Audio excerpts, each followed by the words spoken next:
Small intestine की लंबाई लगभग 22 से 24 फुट तक होती है। सेंटीमीटर में बात करें तो ये लगभग 670 सेंटीमीटर से लेके 760 सेंटीमीटर तक होती है, अलग अलग बॉडी शेप और जेंडर के अनुसार। और इतना लंबा हमारा ये छोटी आंत हमारे फूड के अब्जॉर्प्शन में, जितना भी फूड हम खाते हैं उसमें से अधिकतम भोजन का पाचन, हमारे ब्लड में पोषक तत्वों का अवशोषण इसी छोटी आंत में ही होता है। ये छोटी आंत हमारे स्टमक के एंड पर मौजूद पाइलोरिक स्फिंक्टर से शुरू होकर हमारे छोटी आंत और बड़ी आंत के बीच में मौजूद इलियोसिकल वॉल्व पर जाकर खत्म हो जाता है। हमारा ये स्मॉल इंटेस्टाइन और इसके इनर लाइनिंग पर ऐसे ऐसे सेल्स हैं जो भोजन के पाचन में तो मदद करते ही हैं, साथ ही साथ इसके इनर लाइनिंग को बचाने के लिए और भी कई जूसेस को रिलीज भी करते हैं। चलिए जानते हैं इनके बारे में डिटेल में। देखिए, ये जो छोटी आंत है इसे अध्ययन करने के लिए 3 भागों में बांट दिया गया है। पहला पार्ट होता है डुओडेनम, दूसरा पार्ट होता है जेजुनम और तीसरा पार्ट है इलियम।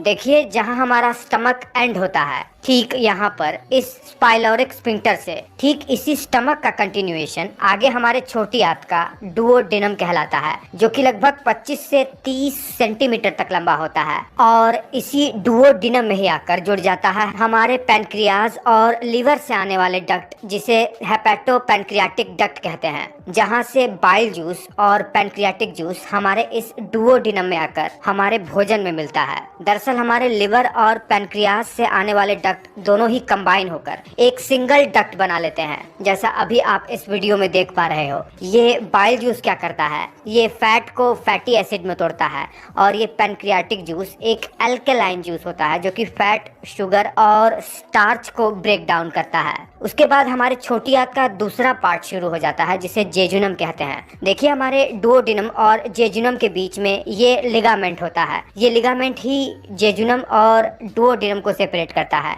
और इस जेजुनम शब्द का मतलब होता है एम्प्टी, जो कि एक ग्रीक वर्ड है। दरअसल जब भी कोई व्यक्ति मृत होता है तो मरने के बाद हर एक व्यक्ति का जेजुनम हमेशा खाली ही मिलता है, इसीलिए इसे एम्प्टी यानी जेजुनम का नाम दिया गया है। इस जेजुनम की लंबाई लगभग 250 सेंटीमीटर से 300 सेंटीमीटर तक हो सकती है। इसके बाद हमारे छोटी आंत का आखिरी हिस्सा, जिसे कहते हैं इलियम, वो शुरू होता है। ये लगभग 350 सेंटीमीटर से 400 सेंटीमीटर तक बड़ा होता है और यहाँ पर बड़ी आंत के जंक्शन पर, जहाँ पर इलियोसिकल वॉल्व होता है, वहाँ पर ये खत्म हो जाता है।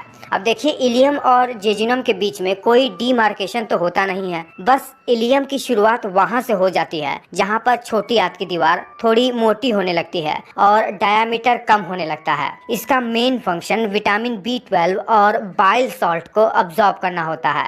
अब देखिए, हम ये जानते हैं कि हमारे छोटी आंत के कितने भाग होते हैं। अब एक बार ये भी जान लेते हैं कि हमारे छोटी आंत किन किन लेयर्स से मिलकर बना हुआ होता है, यानी इसके टिश्यू लेयर के बारे में, हिस्टोलॉजी के बारे में। देखिए, सबसे बाहर वाली लेयर हमारी छोटी आंत की सिरोसा की लेयर होती है, जो कि हमारे छोटी आंत को फ्रिक्शन से बचाता है। फिर जब हम इस लेयर के अंदर जाते हैं तो हम अपने स्मॉल इंटेस्टाइन के मस्कुलर लेयर को पाते हैं, जो कि 2 भागों में बटा रहता है। सबसे अंदरूनी वाली मसल की लेयर सर्कुलर मसल की लेयर होती है और इसके ऊपर लॉन्गिट्यूडनल मसल की लेयर होती है। ये दोनों क्या करते हैं, ये दोनों ही अलग अलग तरीके से कॉन्ट्रैक्ट होकर हमारे फूड को स्मॉल इंटेस्टाइन में आगे की ओर पुश करते रहते हैं, जिससे आसानी से फूड पुश होते होते बड़ी आंत में पास हो जाए। और इसके ऊपर इन मसल के लेयर के अंदर हमारे स्मॉल इंटेस्टाइन की अंदरूनी लाइनिंग होती है, जो कि म्यूकोसा की होती है। इन्हीं म्यूकोसा के लाइन के ऊपर कुछ फिंगर लाइक, उंगलियों जैसी संरचना होती है जिसे विली कहते हैं। जैसा अभी आप अपने स्क्रीन पर देख रहे हैं,